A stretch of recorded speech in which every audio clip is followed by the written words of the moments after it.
Hello साथियों, आप सभी का हार्दिक अभिनंदन है आपके अपने YouTube channel unique study point पर। मैं हूं आपकी मंजिल का साथी सुरेंद्र कुमार काला और अपने जो पेपर रोज सोल्व कर रहे हैं रेलवे के, उसमें आज पेपर लेकर आया RRB NTPC paper stage first 3/4/2016 shift second का।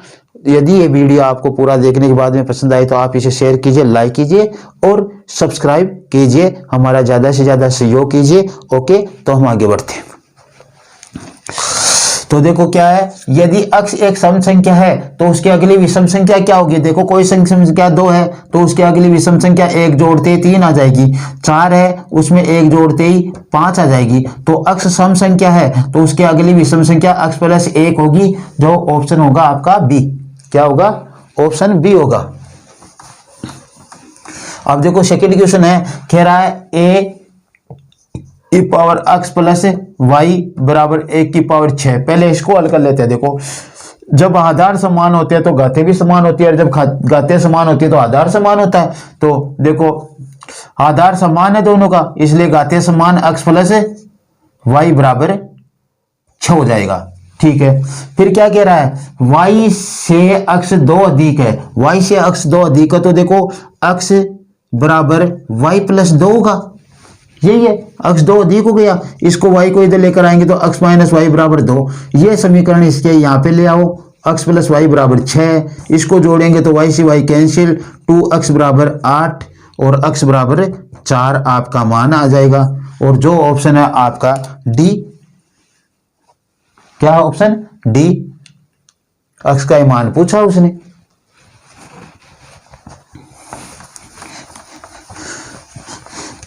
अब देखो आगे क्या है कि ये आरोही क्रम में व्यवस्थित है निम्नलिखित नंबर, तो इसकी माध्यिका यदि 2.5 है तो इनका हमें क्या ज्ञात करना है, अक्ष का मान ज्ञात करना है। तो देखो हमें 1 2 3 4 5 6 7 8 9 10 11 12 n बराबर कितने हैं, 12। सॉरी एक मिनट, n बराबर 12 है, क्या है, सम है। और उसके लिए हम क्या करेंगे, n/2 वा पद प्लस n/2 प्लस 1 वा पद, और इनमें से दोनों को जोड़कर 2 का भाग देंगे और माध्यिका आ जाएगी। तो n + 1 यानी 12/2 वा पद प्लस 12/2 प्लस 1 वा पद बटा 2। अब देखो क्या आएगा, 6 वा पद प्लस 6 प्लस 1 7 वा पद बटा 2। गिन लो, 1 2 3 4 5 6 यानी 2 और अक्ष, तो 2 प्लस अक्ष बटा 2 बराबर माध्यिका आएगी आपकी 2.2। इसको इससे गुणा करेंगे तो क्या हो जाएगा, 5 हो जाएंगे। तो यहां पे कर देता हूं मैं आगे, 2 प्लस अक्ष क्या है, 2 प्लस अक्ष बराबर 5। तो अक्ष का मान क्या आ जाएगा, 2 घटेंगे तो 3 आ जाएंगे, अक्ष का मान क्या हो जाएगा 3। तो इसका आपका उत्तर होगा सी, सॉरी बी। क्या होगा, बी।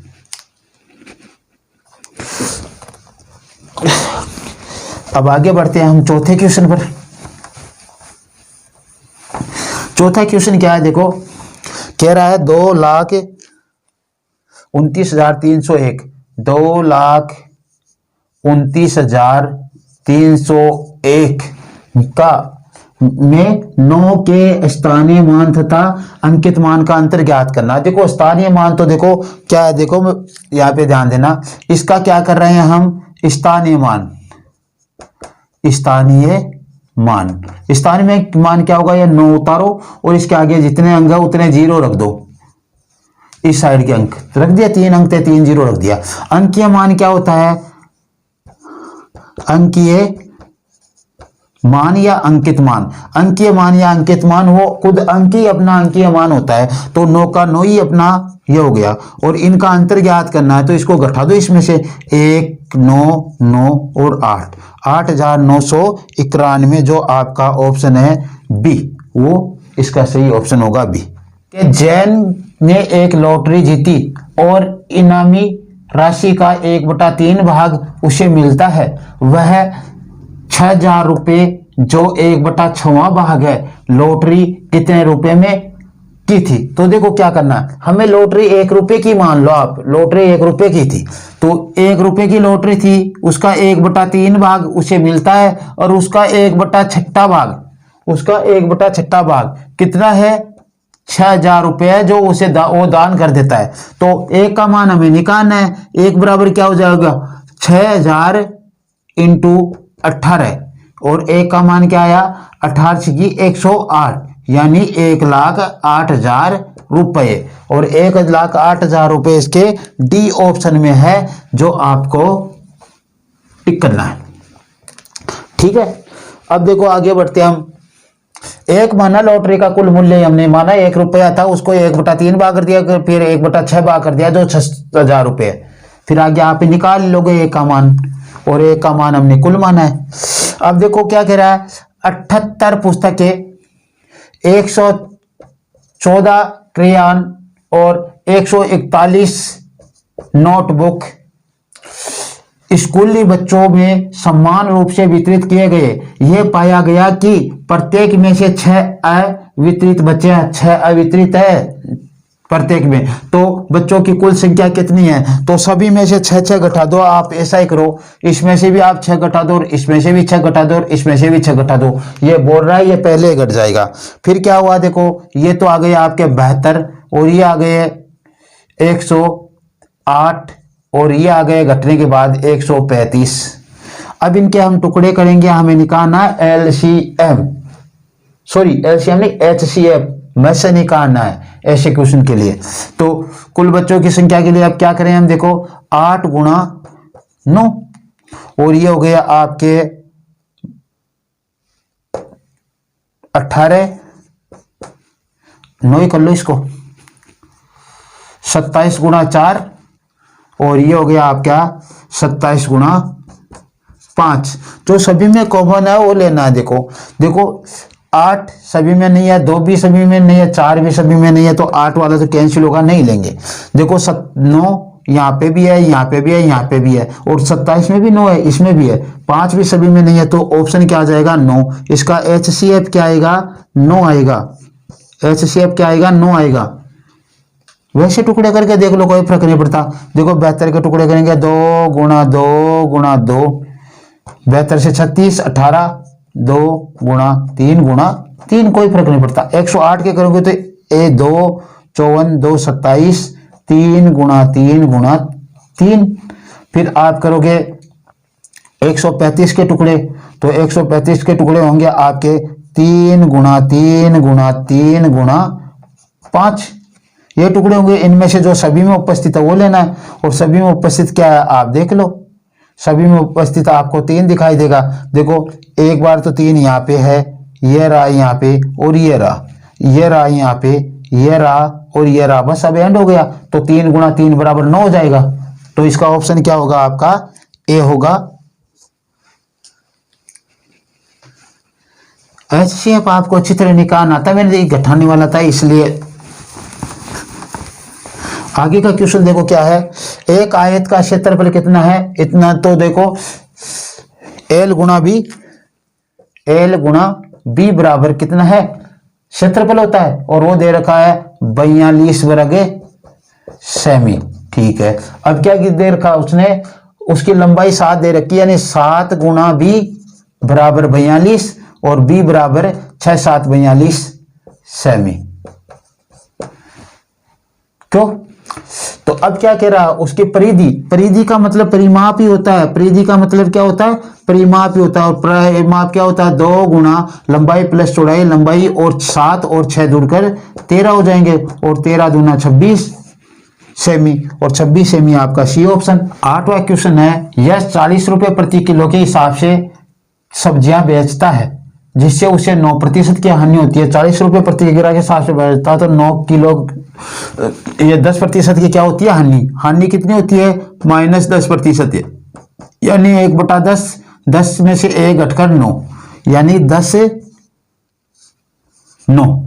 ठीक है, प्रति किलो बेचता कितना, उसने खरीदी तो वो थी 400 में, और वो इसने बेची कितनी, 360 रुपए में। ठीक है, अब वस्तुओं का अनुपात निकालेंगे तो 9:10, यानी ये वस्तु जो उसने खरीदी थी वास्तविक वस्तु ये यही है। ठीक है, अब देखो क्या कह रहा है वो, देखो आगे बढ़ते हैं।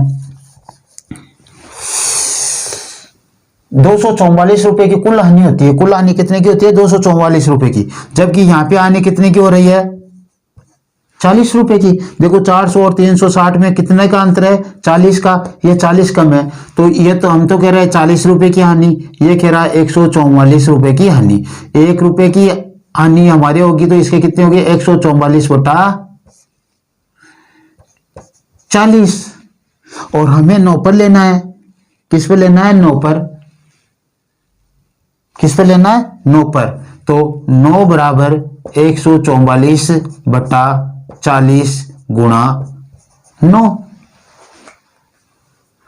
कुल सब्जी तो ज्ञात करनी है, इसे गुणा करना है 9 लेकर। तो देखो इसमें भाग देंगे तो ये गया शायद 4 दूनी 4 × 12, 6 चौक 24 इंटू 9/10, 36 में 224 हो गई क्या, 324 और 10 का भाग देंगे तो इतना किलोग्राम चीनी, 32.40 किलोग्राम चीनी। कितनी, 32.40 किलोग्राम चीनी। ऐसे निकालना था।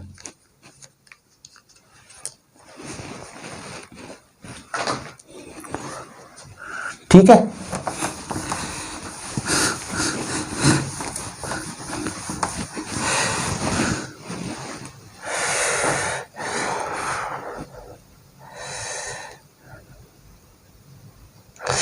अब देखो क्या है, एक टैंक जिसकी लंबाई 1 मीटर, चौड़ाई 1/2 मीटर तथा ऊंचाई 1/2 मीटर है, में कितने लीटर पानी भंडारित किया जा सकता है। पहले तो इसका आयतन ज्ञात कर लो। आयतन क्या, देखो लंबाई गुणा चौड़ाई गुणा ऊंचाई, 1 मीटर गुणा 1/2 मीटर गुणा 1/2 मीटर, यानी 1/4 घन मीटर हो गया। 1/4 घन मीटर। देखो 1 घन मीटर होता ना, उसमें 1000 लीटर पानी आता है, तो इसको 1/4 है, उसको आप क्या करें, 1000 से गुणा कर दो, तो 1/4 गुणा 1000, ये हो गया आपका लीटर पानी होगा उसमें। तो इसको काटोगे तो 55 चौक 100 और 1 0 आ गई, 250 लीटर पानी आएगा उसमें। कितना, 250 लीटर। तो 250 लीटर जो ऑप्शन है आपका वो है बी।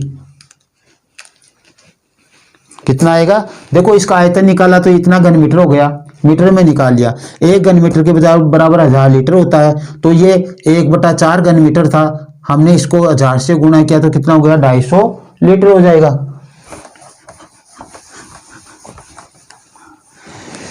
आगे देखो, एक राजनेता 285 किलो चीनी, कितनी, 285 किलो चीनी 1487 ग्रामीणों में बांटता है। कितना, 1487 ग्रामीणों में बांटता है।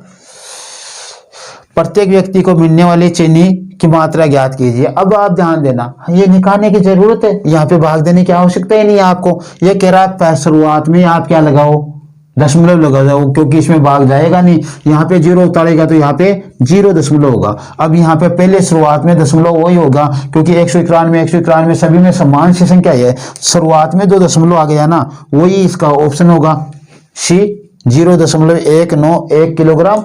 बस, क्योंकि शुरुआत में हमें दशमलव लगाना है, इसमें 1 अंक के बाद में, इसमें है नहीं, इसमें 2 अंक के बाद में, इसमें है शुरुआत में, तो यही ऑप्शन हो गया अपना। 11वां प्रश्न है, एक उधार ली गई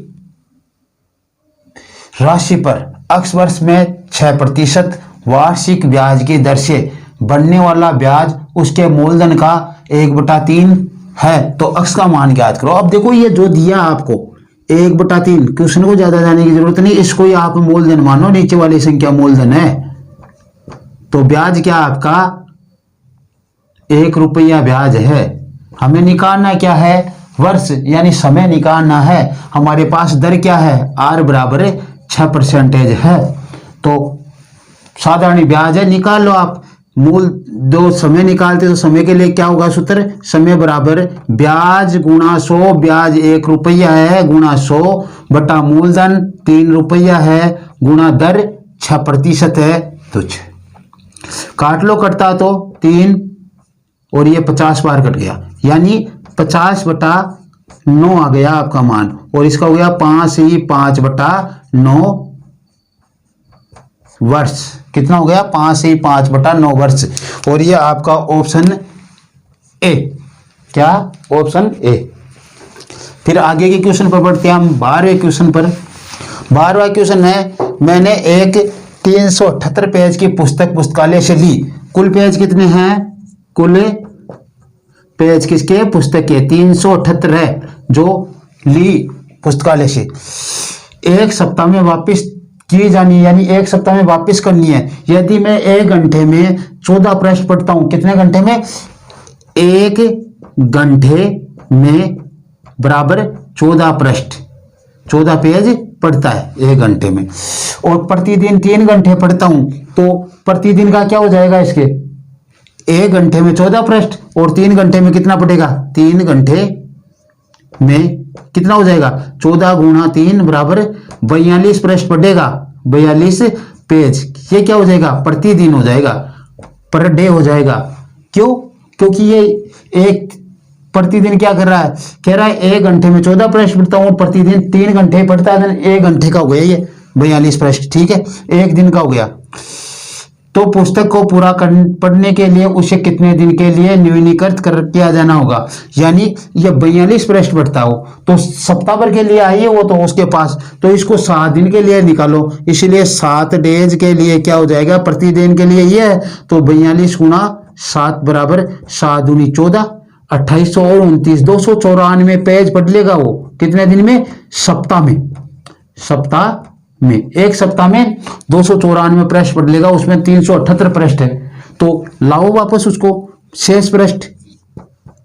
शेष पृष्ठ कितने हैं, शेष पृष्ठ या शेष पेज, 378 में से आप 294 घटा दो, कितने बचेंगे, 4 और 8 84, कितने बच गए, 84 बचे ना, देखो 4 यहाँ पे बच गए, 17 में से 9 गया 8, तो 84 पृष्ठ बच गए, 84 पृष्ठ बच गए। एक दिन में 42 पृष्ठ बचता है, तो कितने दिन के लिए नवीनीकृत कराना पड़ेगा, 42 का भाग दे दो, 2 डेज के लिए उसे नवीनीकृत कराना पड़ेगा। कितने दिन के लिए, 2 डेज। 2 डेज आपका ऑप्शन है डी, डी इसका ऑप्शन होगा। 13वां क्वेश्चन है, मनु ने 1 दर्जन घड़ियां 1454.64 रुपए प्रति घड़ी की दर से बेची तथा 16% लाभ अर्जित किया, तो घड़ियों का क्रय मूल्य ज्ञात कीजिए। तो 16% लाभ का मतलब है, 16 का मतलब होता है 4/25, और लाभ हो रहा है तो 25 पर 4 का लाभ हो रहा है, तो कितना हो गया, 29/25।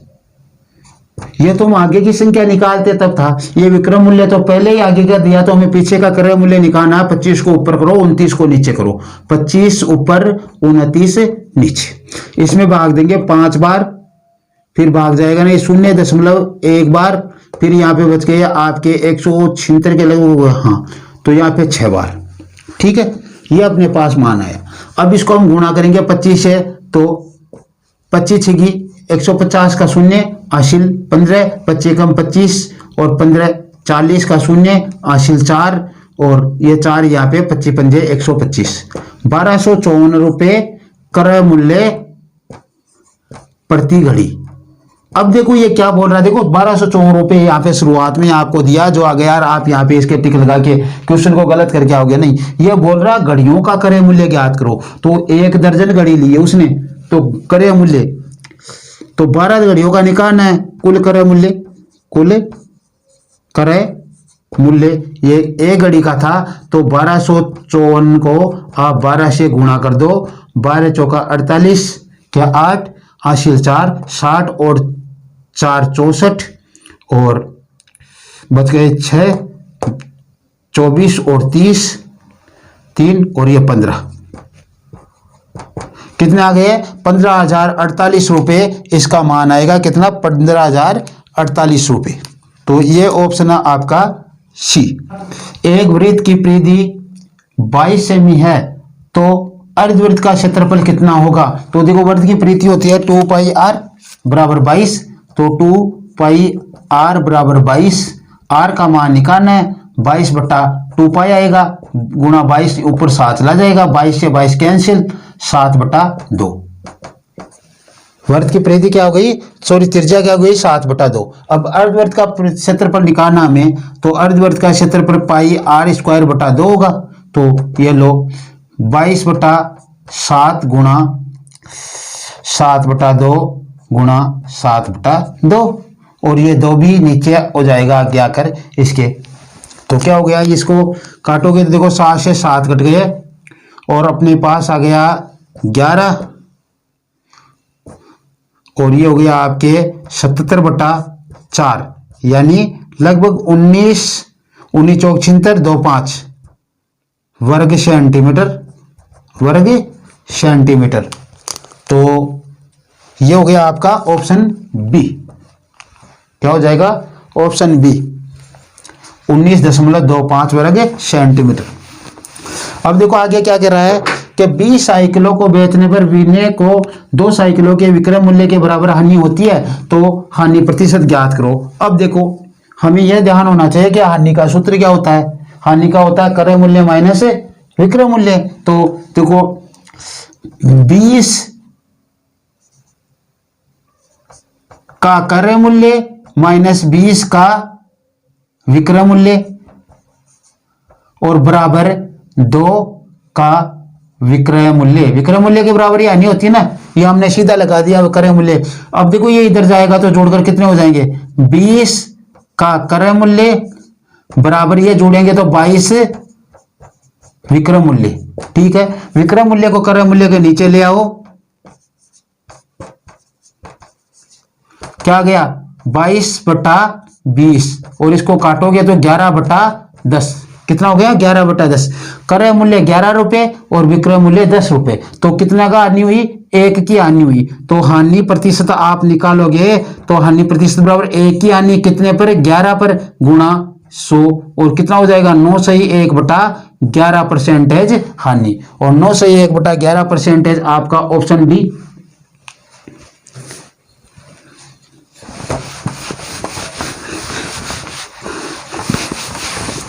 अब देखो दिया गया है कि साइन अक्ष बराबर 4 बटा 5 है, बनाओ त्रिभुज।